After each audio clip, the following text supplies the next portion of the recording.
Hi, friends. I'm Emily Lay, and you're listening to the Simplified podcast.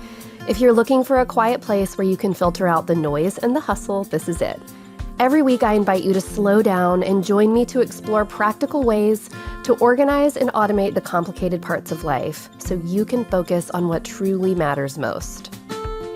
Today, we're talking about how to make soup a go-to part of your fall dinner rotation. And you know what makes planning that dinner rotation a little bit easier? A Simplified dry erase magnet. Guys, these magnets are not only cute, they're so functional. We've got all kinds of magnets you can choose from. A monthly calendar, a weekly calendar, a numbered to-do list, even a big blank one you can use to your heart's content. You can use these big dry erase magnets to plan your meals. That's what we use our weekly calendar magnet for. But you could also write down the appointments your family needs to know about, a to-do list for chores, homework obligations, or whatever else you need to plan out your life. You can get your dry erase magnets right now over at emilylay.com. All right, raise your hand if you're ready for fall. Please know that right now, both of my hands are in the air. I think I've been ready since May. Don't get me wrong, I love summer. I love spending lazy days by the pool and going out on adventures with Brian and the kids. But as a self-declared homebody, there is something about wearing a chunky sweater during a cool, crisp breeze that just feels right. Fall makes me feel at home more than any other season. I'm not sure why that is. Maybe it's because after a summer of adventure, we get back to this home we love and live so much life in it. Tuesday morning breakfast, dinner after soccer practice, homework at the kitchen table when the day turns to dusk, game day parties on the porch. So much life happens here in the fall as we hunker down, get cozy, and enjoy each other in the season. Do you know what makes me feel more satisfied than anything? Chopping some onions and garlic, heating a splash of olive oil in a hot Dutch oven, and tossing in the garlic and onion until it sizzles and makes the house smell so good. Because I know when that smell fills the house, a creamy, delicious soup is on the way. There's something about spooning soup into a bowl that makes the fall season even more fall-ish. It's the coziest food for the coziest season. And do you know who the queen of soup is? It is none other than Bri McKoy. Do you guys know Bri? If you do, then I know you're just as excited as I am to have her on the show today. Bri gives people the tools to enjoy their kitchen and gathering at their tables a bit more. She's the author of Come and Eat and the founder of The Cooks Club, an online community for people who love food and gathering. My BFF Kristen and I make Bri's lemon chicken and potato soup all the time because it's one of the very best crowd-pleasing soups there is. You can serve it on a weeknight and everyone's happy, or you can take it to a dinner party and people fall in love with it. I mean, it never hurts to add plenty of mascarpone and Parmesan cheese to anything, right? Here's what I love about Bri. She calls herself an accidental home cook, as in she didn't start her life being very skilled in the kitchen. I relate to that so much. But she knows what she likes, and little by little, Bri began teaching herself to make the food she already enjoyed eating. I love a story like that because I don't consider myself a cook by any means, but I can follow an easy recipe, and that is what Bri gives the world in spades. So today, Bri and I are going to give you the tools to make soup a cozy part of your fall season. We'll talk about what to keep on hand to make a quick soup in a flash. We'll talk about some of Bri's favorite tools and tips for soup making. And then best of all, we'll talk about some easy, delicious soups your people are going to love. Whether you need a quick soup for a weeknight, a delicious chili for a game day, or even a decadent one for a lazy Sunday afternoon. Bri's joy and energy are infectious, so I know that you are going to enjoy her as much as I do. So let's get to it. Here is my conversation with the queen of soup, Bri McKoy. It's so nice to meet you here, and thank you so much for being here. I absolutely just think you're amazing, and I was just telling you before we hit record that my family loves this lemony chicken potato soup of yours like it is the very best of the very best recipes. It's for real. I feel so honored. I remember the first time I saw you tag me that soup, and I was like, well, I have arrived. I will now retire. This has been great. You are so funny. So the story behind that soup is that I was traveling. It was last summer. I was traveling in North Carolina for 2 weeks with my twins who were 6 at the time. And we were kind of like bouncing around from hotel to hotel while my oldest son was at camp. And we were at the tail end of the trip, and we were still having so much fun, but we were just kind of tired and like ready for home. And we went to visit my friend Kristen at her house. And I sat at her little island while the kids played. And she just very easily chopped up a few ingredients and put it in the Instant Pot and then miraculously served us this amazing soup. And I was like, first of all, that was easy, which is a prerequisite for me. Second of all, it just felt like home. It was like the best. It was so yummy. Oh my gosh, that means so much to me. I love that story so much. I saw Kristen tagging that soup and I was like, she makes this a lot. Like I was like, but then I was so grateful. I was like, she's putting this out into the world. This is the best. And y'all have no fear. We will link over to Bri's website with the delicious recipe in the show notes, but you have to make it. It is that good. It's just so yummy. Well, before we totally dive in, I have a whole bunch of questions for you, but before we totally dive in, would you just, for anybody who lives under a rock and hasn't started following you, will you just tell them a little bit about who you are and what you do? Absolutely. I call myself an accidental home cook because I did not learn how to cook. And I wore that as kind of a badge of honor. Yeah. I was just like, that's just not my thing. It's just not what I'm going to do. And then I got married. And then, my husband and we were eating out all the time. And he was like, this is not sustainable. Right. And I was like, well, this should have come up in marriage counseling, honestly. You should have brought that up before now. It really should have. I was like, we're either eating takeout or we're not eating. You see the options we have here? And so, but I did decide, you know what? I will learn how to cook. He was up for it. He's like, I can learn how to cook, but I worked from home and he, worked in an office. And I was like, well, it's easier for me to transition. So I started to teach myself how to cook. And there were so many mistakes, but I fell in love with it. And so, of course, when you fall in love with something in the early 2000s, mid 2000s, you start a blog. Of course. Right. That's what we did. That's what we did. I did the same thing. I started a food blog. I had been cooking for all of 6 months. And I was like, I'm Ina Garten. I'm going to start a food blog now. And so I started this food blog, and then it led to a food memoir called Come and Eat that's out. And then just showing up onto Instagram and teaching people my favorite recipes and favorite kitchen hacks. That's awesome. And I think this is why I love you so much, because I am the same way. I come from a family of amazing chefs. They can just go into the kitchen, my brother included, my mom, my dad, my brother, they can go into the kitchen and whip things up. I go into the kitchen and I'm like, I need very precise instructions, and I need someone to hold my hand, and I need someone I can ask questions of to make sure I did it right, because 2 + 2 has to equal 4, and it doesn't always work that way. Oh my gosh, I know. I remember the first time I saw a recipe when I was learning to cook, and they're like, a pinch of salt. And I was like, what does that even mean? What does that even mean? Right. I need measurements, people. Right. I need measurements. Because I could pinch a little salt, or I could pinch a whole lot of salt. Maybe this is why I enjoy baking more than cooking. But I have learned some really helpful hacks from you. And I also feel like you share things that are, for lack of a better word, attainable. They don't scare me. There's something I can go into the kitchen and make with a child hanging off my leg, and that's helpful. I so appreciate that.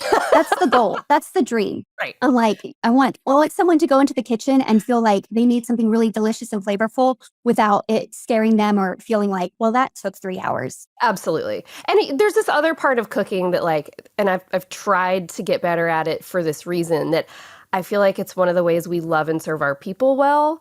And we bring them around the table and we comfort them. And so for that reason, not just nourishment and sustaining our bodies, but doing that for your family is a really special gift. So I think that it's important. Oh, that is the heartbeat. I always say that I want to give people the recipes and skills they need in the kitchen so that they can bring more people to their table. Because that's the goal. Yeah. Oh, man, I love that that's where your heart is too. That's so sweet.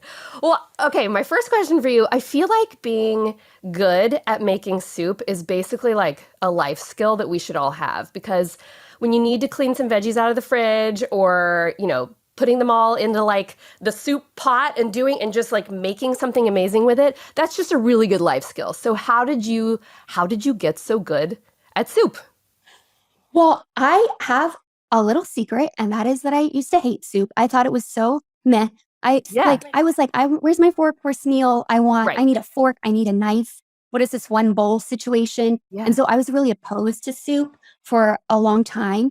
And then one day I had some chicken breasts that I needed to use up and veggies and things like that. And I was like, well, maybe I will just give a soup a try. Very reluctantly, I gave it a try. What I was craving was chicken pot pie. Oh, But I yum. didn't want to, I know it's like, but I was like, I don't want to do the crust or the biscuits. Like, I'm just gonna make it into a soup and see how it goes. And it was so delicious. It was so delicious. And so then I was like, wait, is soup good? I was like, wait, Wait. why is soup so good? And then I realized there's so many steps along the way when you make soup where you can infuse flavor. Like in the beginning, when you saute your veggies, or if you deglaze, or even at the end, there's so Yeah. many options. You can add toppings, you can eat it with tortilla chips, or do serve it with a biscuit or whatever. And I was like, I went from like, I hate soup to now I am a card carrying soup lover. Like, That's awesome. I just love it so much. I think that's why cooking has kind of scared me a little bit over the years. Is like in my head, it has to be this big to do. It has to be like the table has to be perfect, and you have to have, a salad, and then your meal, and then your sides, and then dessert, and it has to just be this big production. And it's funny because my family doesn't care. It's my perfectionist in my head cares, but like making something that's one pot and so yummy is it's just such a good skill. And that brings me to this amazing lemony chicken potato soup that we were just talking about that I had at Kristen's house first. There are very few things on my list of go-to easy, like literally easy. Not just call it easy because it's supposed to be easy, but actually it's a big pain in the butt. No, but actually easy things to make. So can you just walk everyone through that recipe, like what goes in it and how they can just make it on a whim? Yes. So this was another recipe. It felt like a happy accident. I had some chicken breasts on hand that I just thawed, and I was like, I can't throw. Sometimes I end up throwing them out because I don't get to that. I'm like, no, same. this will not happen again This will tonight. not be. It's me and lettuce as well. I have the same relationship with lettuce. Exactly. I was like, not going to happen. And I had an Instant Pot, and I was like, I am going to make soup in an Instant Pot. And it literally is, and whatever I had on hand, I had to there's some onions in there, some potato. I just saute all of those up. And then I add the whole chicken breast, and some chicken stock. It's really basic, a few spices. It was coming out like a basic chicken soup. Yep. But after it was done, which it took like 10 minutes in the Instant Pot, after it was done, I was like, there were so many days of gray and cold. And I was like, I need something bright in my life right now. And I had 2 lemons. And so I just threw in some lemon juice, and I wanted a little bit creamy. So I threw in some mascarpone and mixed it all together. And it was like, it's like a comforting hug, but then the sun is also shining down on you. Oh my gosh. I love that description. Okay, so this is the reason that we keep the mascarpone in our fridge. My husband's like, what is this stuff? And I'm like, just leave it. It's for the next time we have the soup. The soup. And it's so easy to me. I'm just like, okay, I need carrots, potatoes, onions. I always have chicken. The 2 special ingredients at the end are the ones that I'm like, okay, I just got to remember to have. But they're just so good. And it's a good summer dish and a good winter fall dish as well. Yeah, I feel like it was so versatile because then I found myself eating it a lot in the spring too. Because I was like, I want soup, but I want it bright. And so, totally. And because it doesn't have pasta in it, it doesn't get soggy. You can, keep it and reheat it and that kind of thing. Yummy. And the Instant Pot is so underrated. Like I used to think I was going to blow up my house. I have not yet. But it's so underrated. It is, Emily. When I first got my Instant Pot, I read the manual like a textbook. Like I studied it because I too was like, this will be the death of me and the house. Right. Totally. Absolutely. It's not. I didn't realize this is actually a very safe machine. It'll be very difficult to cause a lot of harm, and it brings meals together in no time. So fast. So fast. Okay, yum. All right, I hear you have a genius way of shredding chicken that takes 2.2 seconds. So tell us your secret. Oh, I just throw it in my stand mixer, like in my KitchenAid, paddle attachment, whole chicken breasts, throwing them in there, just let it run for a few, like a minute even, and it's all shredded. Okay, you use the paddle attachment. Is that the white thing? Yes. Oh, I've done it before, but I've done it with the other. But it works, right? Because someone else told me that. Oh my gosh, that's so funny. I've used the actual whisk part, And then what happens is all the chicken gets inside it and you have to like scrape it. It's just not good. See, this is what happens to me in the kitchen. So if I say a recipe is easy and attainable, you just have to take my word for it. It's like a stamp. So much. That's great. Okay, the paddle attachment. All right. Okay. Yeah. I had never, but someone told me that they use the whisk attachment. I was like, I never thought of that. That's only if you want to take a butter knife and have to scrape the shredded chicken out of it. Now it works, but you might also end up with like mashed chicken at the end of it. You don't want that. Just like a few extra steps, different Absolutely. texture. Paddle attach. Okay, so I've always done it with 2 forks, but it just takes too long. I know. And I'm all about like does it have to be this complicated? Can we make it simpler? I'm all about the kitchen hack, so I think that's great. A few weeks ago, our family started what we called Screen-Free Summer. Instead of getting screens out during downtime, we played board games, went on walks, and put together every single project in our KiwiCo boxes. It was so much fun and dialed down the stress a bit too. As we head into the new school year, I want to keep the screen-free summer feeling alive. So, you know what? We are definitely going to keep the KiwiCo boxes coming. KiwiCo delivers monthly science and art projects that turn curiosity into creativity. From building an arcade claw machine to making their own fluffy pancakes, kids can explore science, technology, engineering, art, and math in a seriously fun, hands-on way. Plus, these are real engineering, science, and art projects with super high-quality materials. We recently got the Atlas Crate, which is all about geography and culture. We learned about Peru, the mysterious ruins at Machu Picchu, and even made our own mini alpacas. It was so much fun. Keep your kids' downtime stress-free and so much fun with a crate from KiwiCo. Get 30% off your first month, plus free shipping on any crate line with code Simplified at kiwico.com. That's 30% off your first month at KIWICO.com, promo code Simplified. Every year when we head back to school, it's inevitable. Somebody in the lay house gets sick. Somebody's coming home with a cold, a sore throat, and then, one by one, we all get sick too. Lately, I've been disinfecting counters and doorknobs and using lots of hand sanitizer. But you know what else? Since viruses and bacteria can be passed through the air, now I make sure the air in our home is fresh and clean. And that's where April Air comes in. April Air is healthy air, and they have professional-grade air quality solutions that can help your family breathe easy inside your home. Their signature healthy air system is right for any home in any climate, combining fresh air ventilation, filtration, humidity control, and so much more to protect your family from pollutants, viruses, and other contaminants. So get the best protection for your home and family. Find out which April Air solution is right for you at aprilair.com/simplified. That's aprilair, AIRE.com/simplified.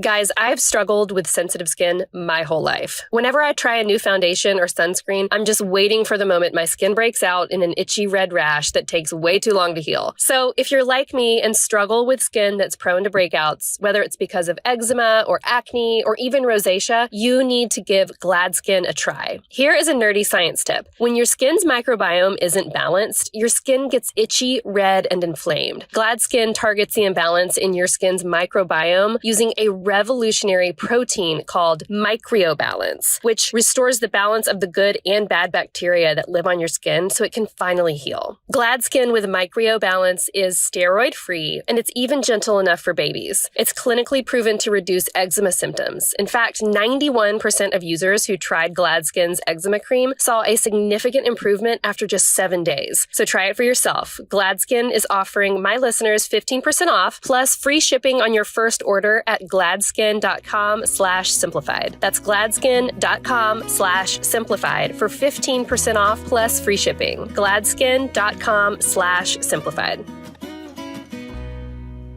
All right, talk to me about your pumpkin chili. Like, we're big football fans over here. We're Chicago Bears fans and LSU fans, and I don't really understand how football works. I tried it. I really tried hard, but I'm all for the game day snacks and the game day meals. So tell me about. Oh, okay. Invite me over because that's who I am. Right. I am like, the football is happening. I'm here for the snacks. Absolutely. Just give me the good food and I'm good. Exactly. Oh, that's so true. So my pumpkin chili, I actually came up with this because, when pumpkin season is, which I feel like it's sooner and sooner every year. I'm like, it's August 1st now. Like when Starbucks announces their pumpkin, I'm like, it's still February. What's happening? Yes, I'm literally like, wait, it hasn't even ended from the last, we've already just, I don't, it's so much. Absolutely. But everybody's enjoying like pumpkin ice cream, pumpkin latte, but I don't Right. like super sweet things. I don't Yeah, usually I'm the praise same them. way. Yes. So I really wanted, I was like, I will enjoy pumpkin season, but I'll just have to make something on my own. So I created this pumpkin chili. And Yum. what was really great is it's like a basic chili, but it doesn't use any kind of tomatoes. Oh. And I found out that a lot of people who are allergic to tomatoes or can't have them had missed chili, but now they can enjoy this one because it has no tomatoes in it. Whoa. That's Yeah. amazing. I know. I didn't even mean to do that. But instead of the tomatoes, I use canned pumpkin, unsweetened canned pumpkin, not pumpkin pie filling. I think some people think that I'm like making like a pumpkin pie chili. And I'm like, no. No, that's not it. That's not it. Yes. So So when make you sure use the unsweetened, it's like it makes it more savory than Yes. sweet. Okay. Wow. It's Yeah. it's so savory. It makes your whole house smell so good. Yeah. And there's pumpkin ale in there. Of course there is. Yeah. And some beans. And it makes your whole house smell so good. You can serve it with tortilla chips. Yum. You can serve it with cornbread. Or I was in the grocery store the other day. I did not know these exist. Maybe I'm under a rock, but I saw that Pillsbury had cornbread croissants, mini croissants. What? Really? I love cornbread. I love cornbread. Yum. I bought like 3 tubes. I need to go look that up. That's amazing. And they are so good. And they are like if you're at a Super Bowl or a party, they're great because they're individual size. So you can just, Okay, I have tell me where you're based again. Where do you live? DC. Well, we're in Virginia, right outside of DC. Okay. So are you from there? No, I'm from Colorado. Colorado. Okay, so I just have these theories about cornbread because I grew up eating cornbread, and my dad has this like particular way of making it that I just feel like it's far superior to other ways of making. How do you like thick or thin cornbread? Ooh, I like thick. Okay, so I like thin, and I think I almost wonder if it's like a regional thing because my mom is from Ohio, and she always liked the thicker cornbread, but my dad makes it like, you have to try it one day. He uses a cast iron skillet, and he makes cornbread super thin and gets it really crispy on the bottom. It almost like cracks when you break it. Oh my gosh. It would be really good with your soup. That sounds so good. And your theory, I think, is right because my mom makes thicker cornbread and she's from West Virginia. Oh, well, maybe. That's so funny. I know. Yes, I'm going to have to try that cornbread too, though, because that sounds really good. That's It more is. thin. It's really yummy. Okay, so what do you do if you have a whole bunch of soup left over after, say, like a whole bunch of people got together and you made your pumpkin chili? What do you do with it all? There's 2 routes I can go. The first is I have these really inexpensive like soup containers. They're dishwasher safe, they're microwavable, and you can like buy them in bulk on Amazon. Yeah. And I will like fill those containers up and put like a little tag on it and like send that home with the people. Yeah. Like as a little, or I'll drop it off to neighbors, or I usually will put it in a gallon Ziploc bag. Okay, I was going to share that. Yes. Because I have no freezer space. Right. So I can't be like, I'm like, we gotta make that flat. We got to make it flat. So that's what my mom does. She puts it in, she'll make like spaghetti sauce or different things like that and then lay it flat. As long as it's not like super watery, then it, I don't know if it'll come out, but I didn't really ever want to try it. So I haven't done it with anything with a lot of broth in it. Yes. It's so far, I have not had any issues with it. I do let it thaw completely overnight before reheating it the next day. Okay, that makes sense. Yum. I need to do like a batch Instant Pot, like lemony potato soup. But I really want to try your pumpkin chili, but also talk to me about pizza soup. I hear you make a pizza soup. Oh my gosh. Okay, so I made this soup. Another happy accident. I feel like a lot of soup are happy accidents. Like I have these things left over. That makes total sense. Yes. Yes. And so I had made a Tuscan pasta and it called for just a handful of sun-dried tomatoes. Okay. And then I had like most of the jar of sun-dried tomatoes left. And I was like, what do I do with this? And I decided I'm just going to throw it in soup with some chicken and with some sweet potatoes and onion and then do a lot of like mozzarella. And it came out just like so cheesy and delicious. And I posted it. And all of a sudden there were a bunch of moms that were messaging me and saying that their kids loved it and they're calling it pizza soup. So I put pizza soup in I was like, that's so smart. So I now call it pizza soup. They're like, Mom, when can we have pizza soup? Okay, I also feel like if you name it that, like, then kids will absolutely eat it. I have a friend, Dusty, who works with me, and her daughters, they don't like chili, but they like taco soup. So she calls it taco soup. Smart. I think the name So helps, smart. no The matter name what. helps. Well, what about like if you have a friend, and I feel like I have a lot of people in my life that have dietary restrictions or different needs, gluten-free, vegan, whatnot. Do you have any go-to recipes that are great for people who need a certain accommodation? Yes, my chicken pot pie soup actually can be paleo, so like Oh. dairy-free, gluten-free, grain-free. So that one is, that one's the one that I usually make if I'm taking it to someone who's sick or, just Oh, needs a healthy. yeah. Because I'm like, I don't necessarily need to know all your dietary restrictions in your Yeah. household Yeah. because this I should just be know that fine. this is good. Yes.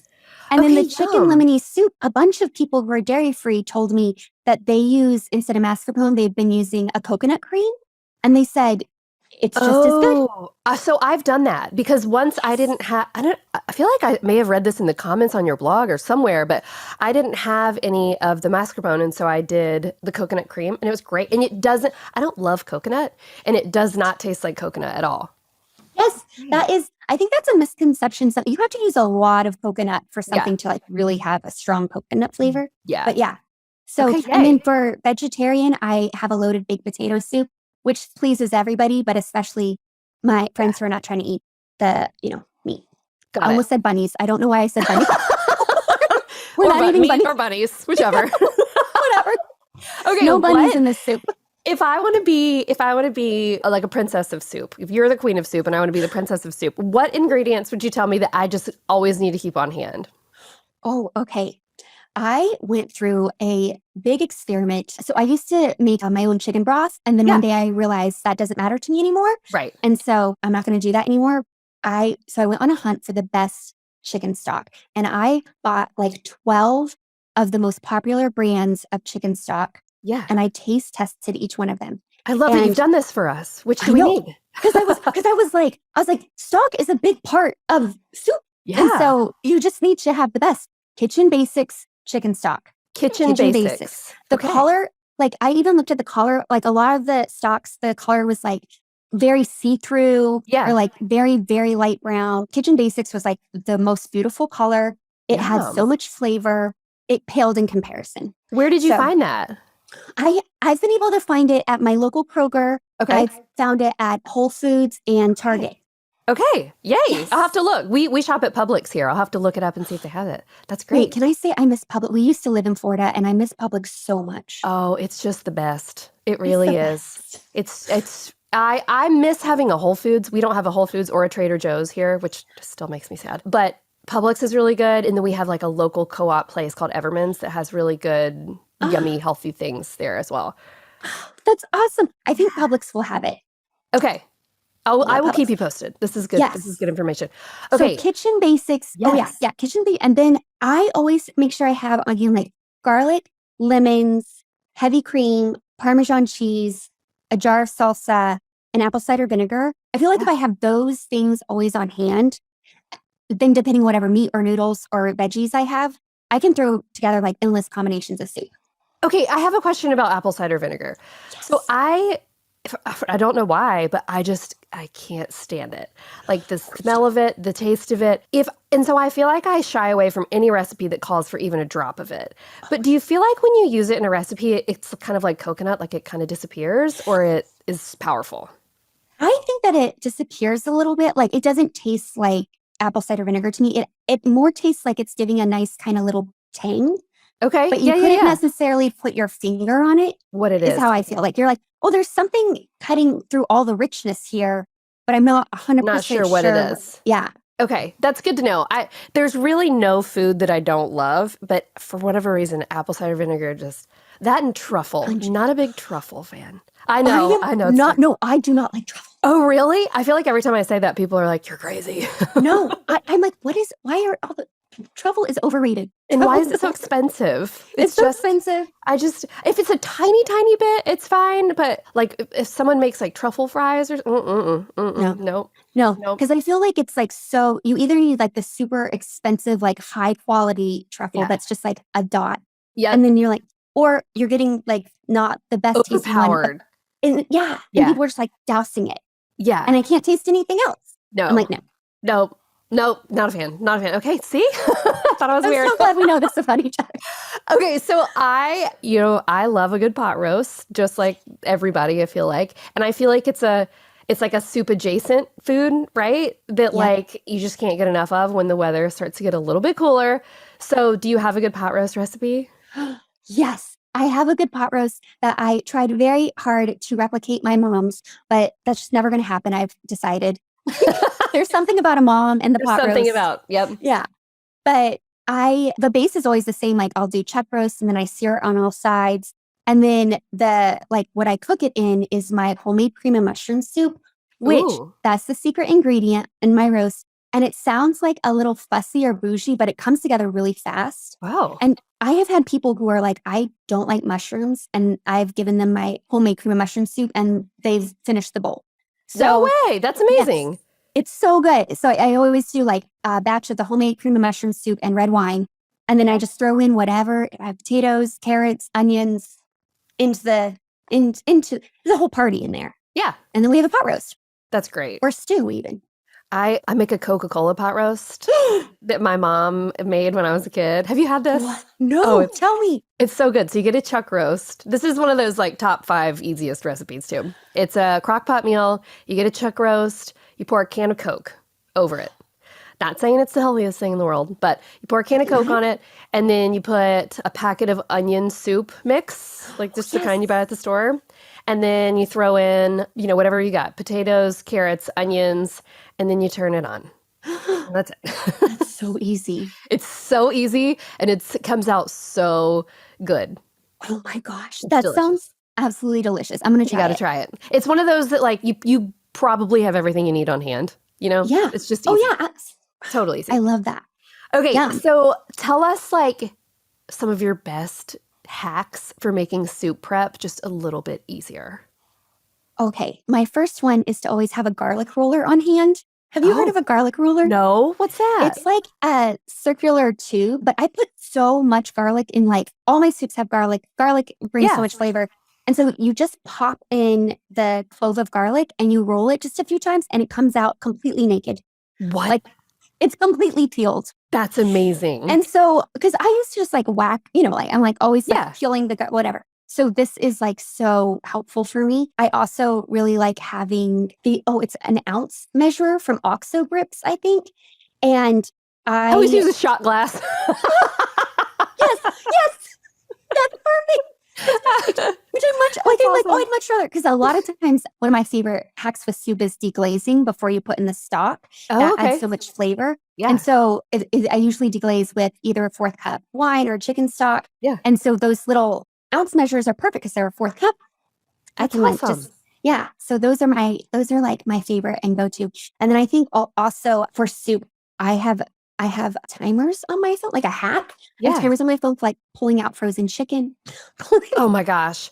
I don't know what I would not accomplish anything if I didn't have timers set on my phone and my watch like all the time. I'd go pick up the kids from school, get on the podcast interview, like just all kinds of things. Just make sure you're where you need to be.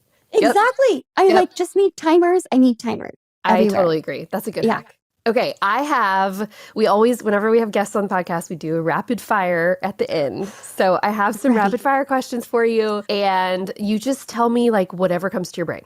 Okay. Ready? Okay. Number 1, what's your favorite soup in the whole wide world? French baked onion. Oh, and I don't have that on my site. Oh my gosh. That's like an eat out soup for me. Yeah.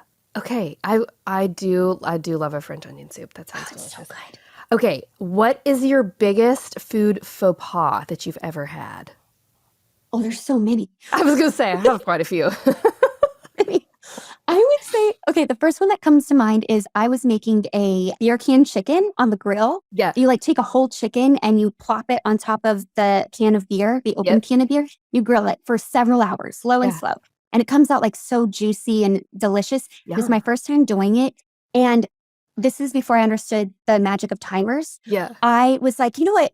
By the time Jeremy comes home, that's when I will take it off the grill. So when that was my signal. Jeremy comes home, I take it off the grill. Oh no. And then I went about my day. Well, Jeremy ended up having a meeting that ran late and then he had to and I didn't even think about it. And he walks in the house and I just scream and run outside. Because he was my signal. Oh my gosh. That chicken, you have never seen a more blackened. Oh. Like it was So you real called bad. Pizza Hut, right? Yes. So then we were like, pizza it is.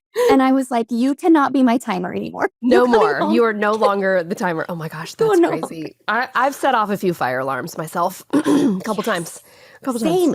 It's fine. Everything's fine. It's not great. I'm like, sorry, I was just making some steak. Would you like some? Would you like some? While you're here? I had to throw out a whole pan of broccoli the other day because I forgot to set the timer. And by the time I remembered it, we were like midway through the meal. And I was sitting there thinking, something's missing. And then burned broccoli, by the way, does not make for a lovely smell in your house at all. Oh no, I could imagine. It was rough. Okay, what is your go-to soup to make on a weeknight? Ooh, I think I really like white chicken chili because you can I love white chicken chili. yes. Yum. You can choose your own adventure with the toppings, and it feels really like, avocados, a cheese, Bacon. tortillas, hot sauce. Like it's just Yeah. like it feels like my own personalized bowl of soup. I love that. I feel like also my kids get more excited about whatever it is if they got to help a little bit, like put the toppings on or do whatever. I love that. So fall, what is your go-to drink for fall? Ooh, okay. So in the vein of like pumpkin spice latte, Yeah. I make a homemade iced shaken espresso with pumpkin honey simple syrup. Whoa. And what I do is when I'm making the pumpkin chili, I reserve 1 tablespoon of the canned pumpkin to make the pumpkin honey simple syrup because it's just canned pumpkin, honey, and water, and then some cinnamon. And then I can just add as much as I want. Like it doesn't have to be so sweet, but then Jeremy likes sweet drinks, so he'll add more. That sounds so good. That's my favorite. Yum. Okay, I like it. Which item of clothing do you wear on repeat in the fall? Oh, I live in Vuori joggers. Okay, I can't even tell you how many I bought because it's kind of embarrassing, but they're so comfortable. They're so comfortable. They're high-waisted. Yep. But they look like I wouldn't mind having to run errands in them. Right. Totally. They're so cute. Totally. And for summer, I saw recently they just came out with like jumpers that are so cute. So cute. No. That's what I'm doing right after this. Yeah. You gotta go look it up. Yeah. Okay, what is your coziest fall memory? Oh, this is interesting. Okay, this is interesting that this was the first memory that popped up. But a few years ago, Jeremy, he's in the Air Force and he deployed and he was supposed to come home in the fall. Yeah. And it ended up getting extended, which that doesn't sound very cozy. But we were like, okay, let's regroup. He might not be coming home until the beginning of the new year. And so we both decided, like, he got a little Christmas tree for his room and I put up the Christmas tree in our home. And then we sent each other ornaments and decorated them. And then every night through the fall and winter, we would have a FaceTime date next to our tree and we'd watch episodes of Friends. Oh, that's so sweet. And it was like such a hard time, but it also was just us making the best of like a really difficult time. And I have such good memories around it. And we finished all of Friends. Absolutely. That's awesome. All right through them. Yeah. Well, thank you so much for doing this, for chatting. This has been so fun. And tell everybody where they can find your amazing recipes and come find you online as well. Yes. My site is oursavorylife.com. And then I'm on Instagram at Bri McKoy. Love it. Thank you. This was so fun, Emily. Thank you so much for having me. Absolutely. How much fun was that, you guys? I love Bri. I feel like her joy is just completely infectious, and I love that she had so many easy hacks for us in the kitchen. I cannot wait to try that pizza soup. As we close out this episode, I would like to say a blessing for you as we leave this time together and get back to our days. When you're in need of some warmth, I hope you find it in the people around the table. When you're in need of comfort, I hope you have a safe and cozy place where you can let your hair down and be seen. And above all, may you have everything you need to get you through this season, including a piping hot bowl of delicious soup on a chilly evening. As always, I like to leave a little tip to help you put what we've talked about today into practice. So here is your task for this week.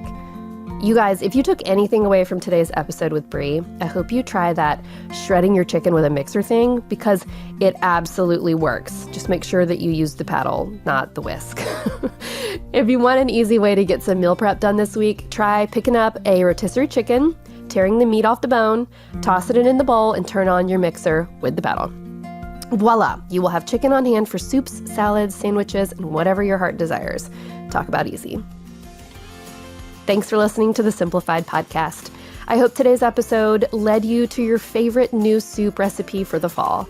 You can find show notes for this episode at emilylay.com/podcast, where you can check out links and resources I mentioned here, and you can shop the Simplified brand of planners and products. I hope you're loving this show. I know I love making it for you. The simplest way you can enjoy it is to subscribe to the show, so it'll pop right into your phone without you having to think about it at all. Talk about automated.